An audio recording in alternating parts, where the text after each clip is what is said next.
This story took place many years ago, and now I figure it might be worth it to share, using a throwaway account for reasons that will shortly be apparent. And I am additionally going to be intentionally vague at times. A little bit about me. At a relatively young age, I was diagnosed with conduct disorder, which in my case was a nice way of saying I exhibit sociopathic traits. Antisocial personality disorder was the final diagnosis. I was in my teens at the time, after being treated with anxiety disorder and ADHD, and it unfortunately didn't happen after a run-in with the law.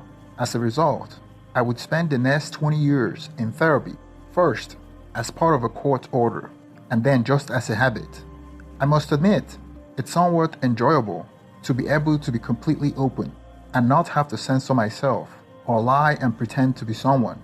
The odd thing is, I was in therapy during the time where the dominant paradigm was that sociopaths were made and psychopaths were born. But my parents weren't abusive. I didn't suffer at the hands of my siblings, and nothing I can think of from my peers stood out as particularly extreme experience of bullying that the average person wouldn't be subjected to. So I am not sure why I am the way I am. I am not a particularly violent person, and I do have conscience and empathy, though both are heavily stunted, and I can switch them off at will if needed. Things that make me tear up in private won't even cause a muscle twitch if I'm in public, and the list of things that can do so in private have rapidly decreased as I age, unless I'm extremely drunk, and I do have what you would call a fear response, but as far as I can tell, it manifests differently than it does for normal people.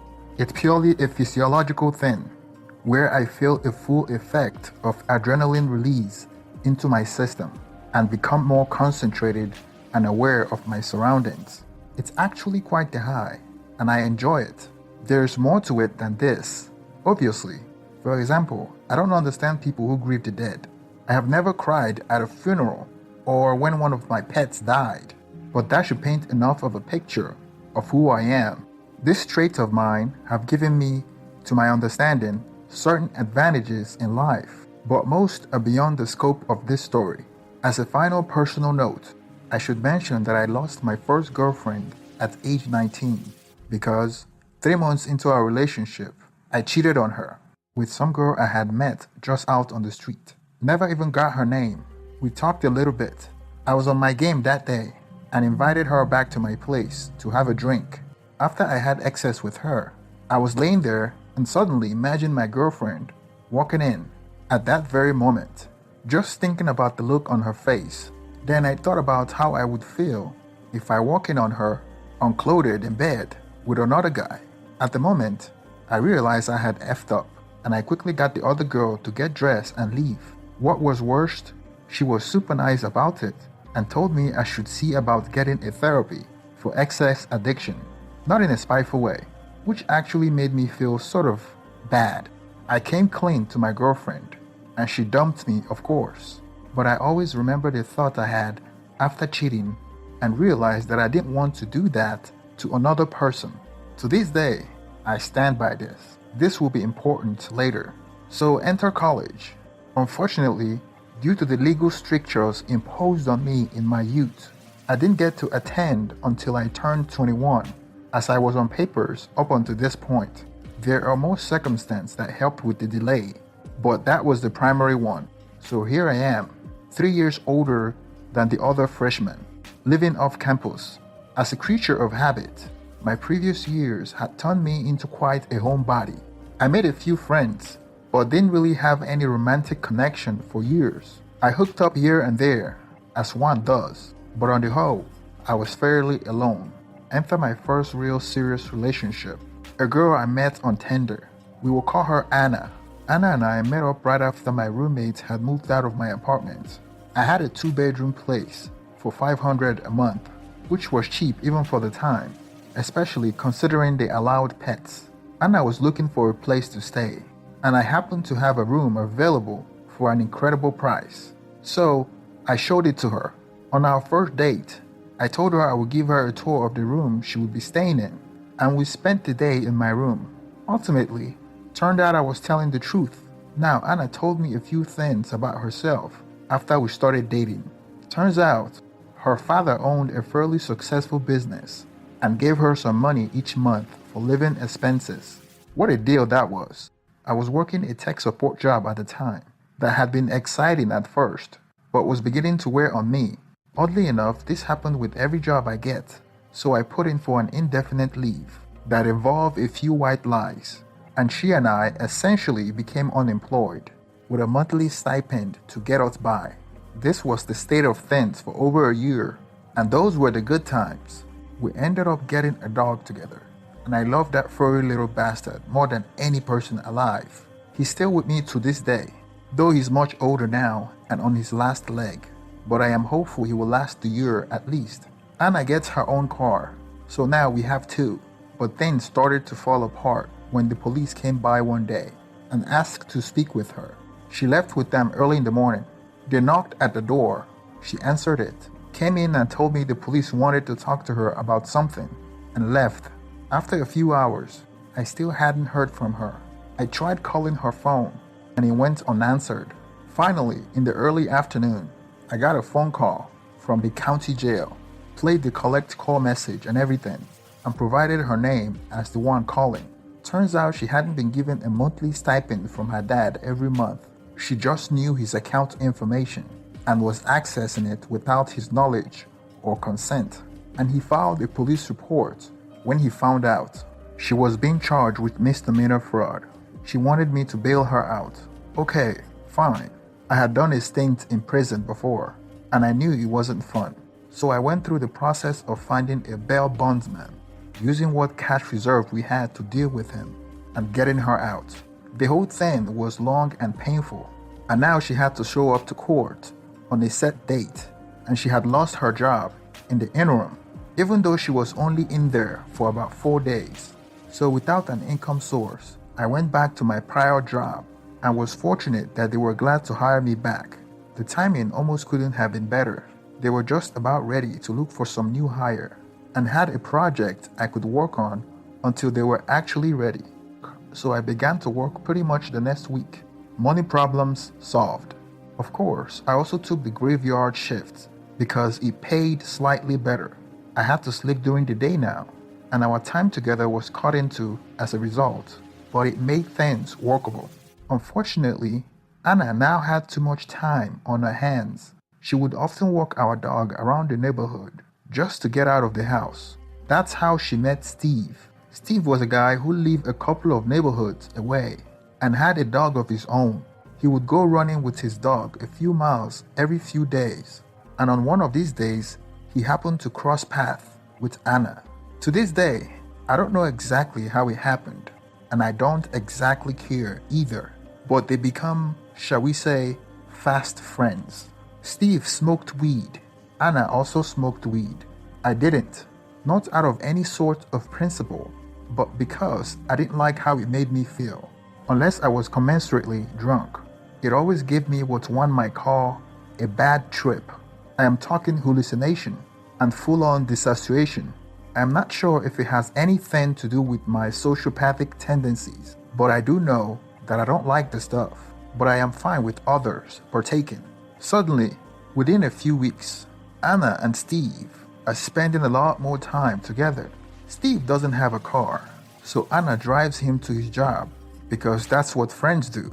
This is when I started noticing red flags, though I didn't realize how common they are among cheaters at the time. Anna starts fighting with me over small comments, even things that are hard to interpret as anything other than a joke. Things like, think movie quotes, and you will get an idea. Little things I do begin to annoy her that previously she loved. Her phone becomes glued to her hand, and she seemed to think typing away under a blanket means she's being subtle.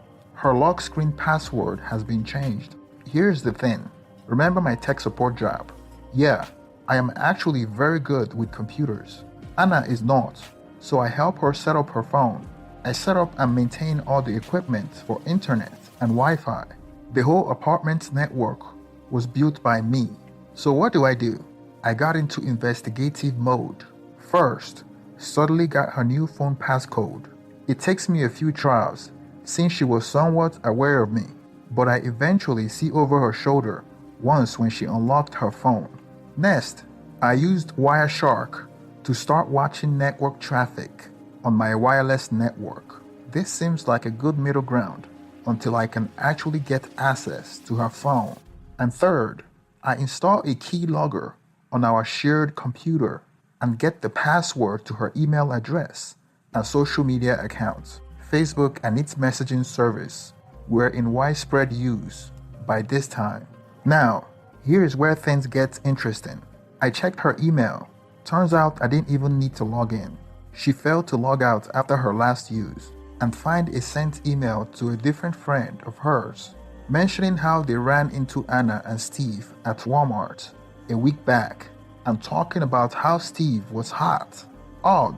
So I end up asking her about it, saying that I was auditing our wireless network for intrusion attempt and saw she sent that email because she didn't encrypt it.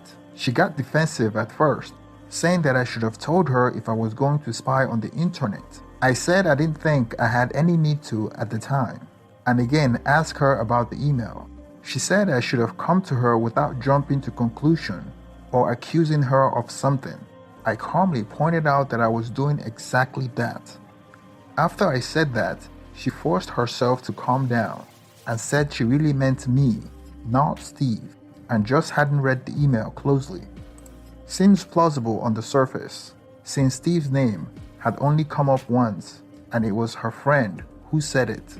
So I openly accepted this information and asked that she just correct the misunderstanding with her friend, which she did right in front of me to prove she was doing it.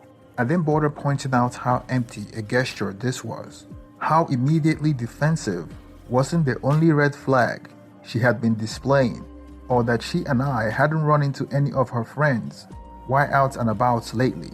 Cue a few weeks later, I'm still trying to find a good time to get access to her phone, and she tells me she's going to visit her family in the city about 2 hours over the weekend. I can't go because I have work. She's fine with this, of course.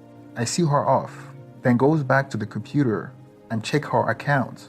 Nothing immediately jumps out as far as messaging or emails, but I do find a search history, a bed and breakfast in the area she said she was going to go. How odd that someone who was going to visit family would be looking up hotels. She's silent the entire weekend. No phone call, no text, no nothing. When she came back, she's in tears, saying she's sorry she went off the grid, but her family had her committed over the weekend, saying that they were afraid she would self-delete herself, but she thinks they just wanted to punish her more for stealing money from them. So I hugged her, tell her it's okay, it's not her fault, I still love her, and etc. If she's going to lie to my face, I will respond in kind, but this seems to put her at ease. And soon after I get my chance at her phone, she falls asleep while watching something, and her phone was left on the charger. Perfect. So I disconnect the phone, walked into the other room, unlock it, and go through her messages. What I found wasn't surprising in the least. She had long text conversation with Steve, saying she loves him, calling him the same pet name she calls me, all that stuff. I scrolled up to the weekend she was committed and carefully going back through the history. Sure enough, there it is. They planned on spending the weekend together at the bed and breakfast she looked up, leaving me alone to take care of the dog and wonder if she's even alive, why she had excess with another man. This was when I had an epiphany that I have never come back from. Wouldn't be much of an epiphany if I had. That feeling of not wanting to hurt someone by cheating on them that I, a diagnosed sociopath, had when I lost my first girlfriend due to cheating on her, the realization that I had effed up, and the decision to come clean immediately. Anna didn't have that.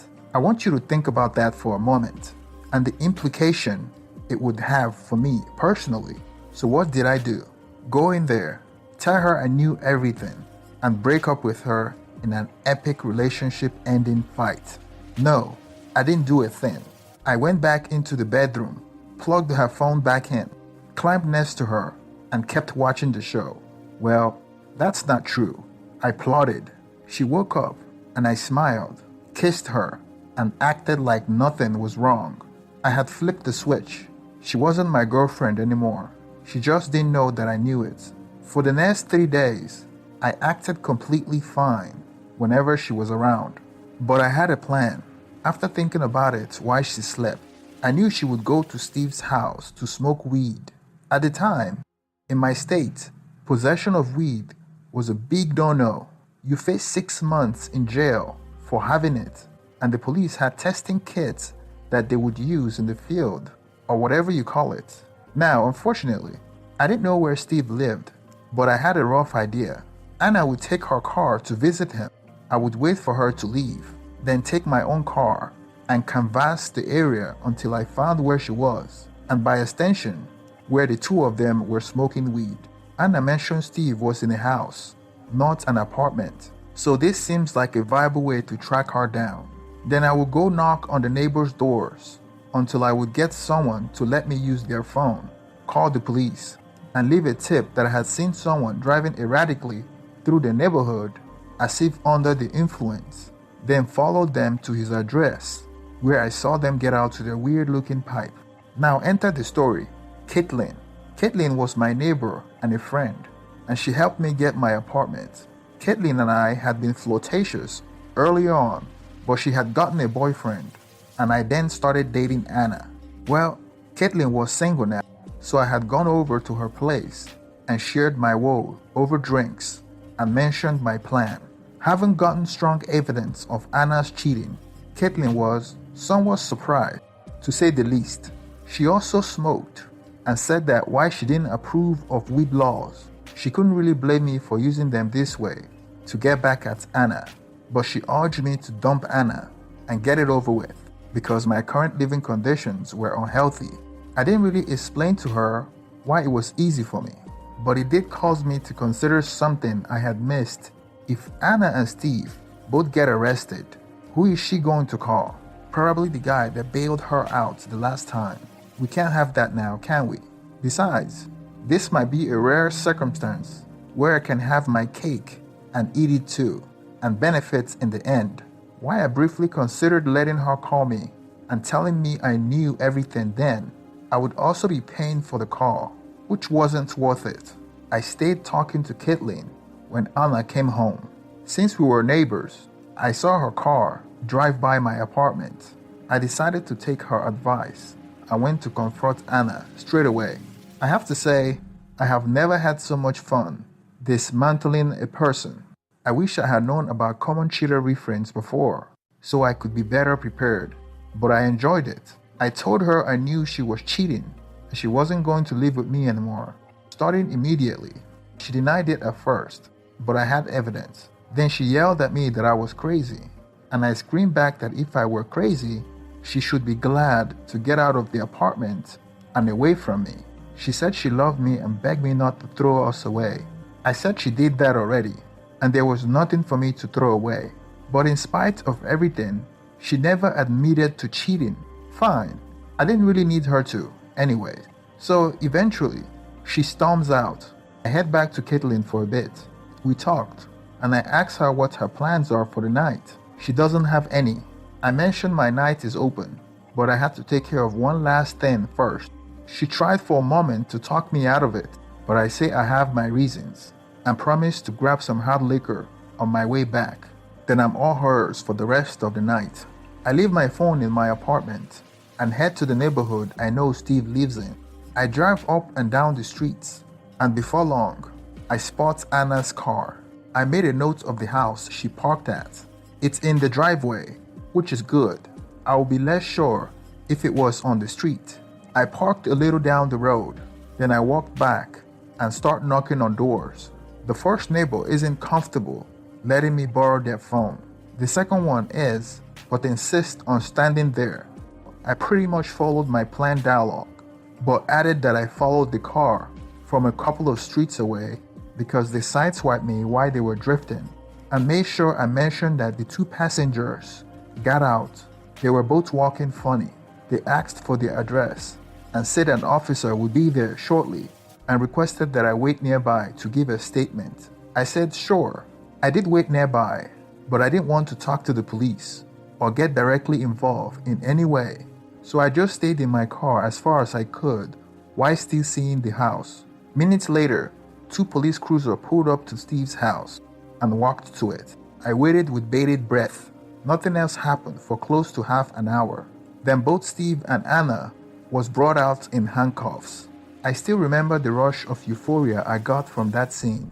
I couldn't see her face, but I like to think she was crying.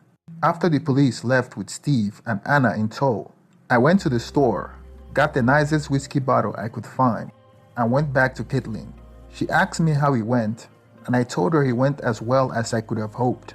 We spent the night drinking, watching Netflix, playing games, and ultimately slept together. Turned a horrible night into one of my better ones. I didn't really do much follow-up with Steve and Anna. I just kept an eye on their cases as much as was publicly available. I saw they were booked and what the charges were. I don't know what their ultimate sentences was, but Steve was facing up to 6 months easily, and Anna could face over a year with the drug and fraud charges combined. And I still had my dog. Caitlin and I didn't really work out long term, and we never got serious. She ended up moving out of state a few months later, and I lost contact with her. After my own lease was up, I also moved. I never had to see Anna again. Unfortunately, this was the beginning of a trend of always being cheated on, which has made it hard for me to give a SHT about people, something that's already more difficult for me. This was the first though, and the one where I feel I really wound up better off immediately afterwards.